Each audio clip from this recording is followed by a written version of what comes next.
सिवान में को किनारा कर देना फिलहाल की राजनीति के लिए संभव नहीं दिख रहा मतलब था। आरजेडी को क्या ये भारी पड़ेगा?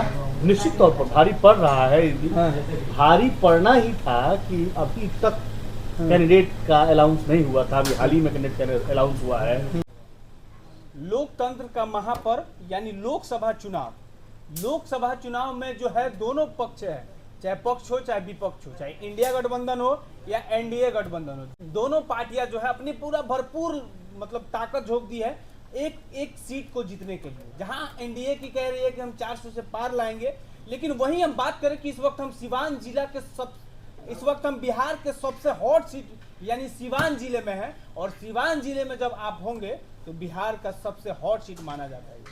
लोग इस पर नजरें गड़ाए रखते हैं कि सिवान में इस बार क्या होने वाला है। तो चलिए अभी जो ग्राउंड जीरो पे दो व्यक्ति हमारे साथ हैं, ये लोग ग्राउंड जीरो पे अभी हम लोग सिवान जिला में ही है, और सिवान जिला के लोगों को क्या कहना है हम इन दोनों व्यक्तियों से जानने की कोशिश करते हैं कि क्या यहाँ इंडिया गठबंधन या एनडीए गठबंधन। अगर देखा जाए तो शहाबुद्दीन साहब की पत्नी हिना मैडम भी है, तो उनको लेकर लोगों का क्या कहना है कि एनडीए लीड कर रहा है या निर्दलीय या कौन लीड कर रहा है। चलिए स्वागत है डीसी जी। बहुत बहुत धन्यवाद। देखिए निश्चित तौर पर बिहार के 40 लोकसभा सीट की अगर हम लोग बात करें तो 40 लोकसभा सीट में ये कुछ चंद सीटें हैं जिस पर अभी तक कैंडिडेटों का नाम नहीं आया था।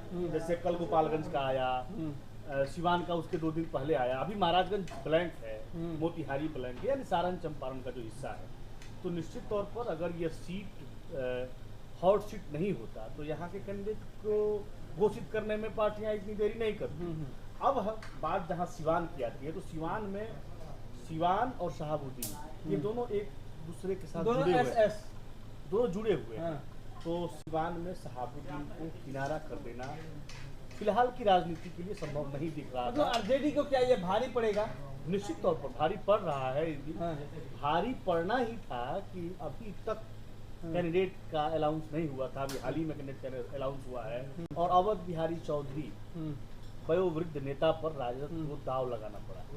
राजद ने भी इस चीज का इंतजार किया है कि हिना साहब आ जाए, जैसा कि खबरों में आप लोग देखे होंगे। तो अभी वर्तमान जो स्थिति है वो एनडीए कैंडिडेट को टिकट मिलने के साथ सिवान का राजनीति बदल गया। देखिए एनडीए कैंडिडेट की आप जिक्र करते हैं तो उनके ऊपर ये भी आरोप लग रहा है कि वो माले के हैं, उनके ऊपर जो बहुत बड़ा आरोप नहीं लग रहा है। वो माले के ही हैं। और उन्होंने माले से ही राजनीति की शुरुआत की थी। बाद के समय में वो उनके ऊपर नरसंहार का आरोप है। हाँ, ये आरोप उन पर लग रहा है, और उसी आरोप के चलते हिना मैडम की लड़ाई जो है वो मजबूत होती हुई दिख रही है। आपके नजर में हिना मैडम लीड में है अभी तक का जो बात किया जाए, हालांकि अभी जो जयकारा है वो कब तक बना रहेगा ये समय के गर्भ में है। देखिए ये भाई साहब जो है ऋषि जी ये कह रहे हैं कि अभी का जो स्थिति है सिवान का, उसमें निर्दलीय कैंडिडेट यानी हिना मैडम जो है लीड में है।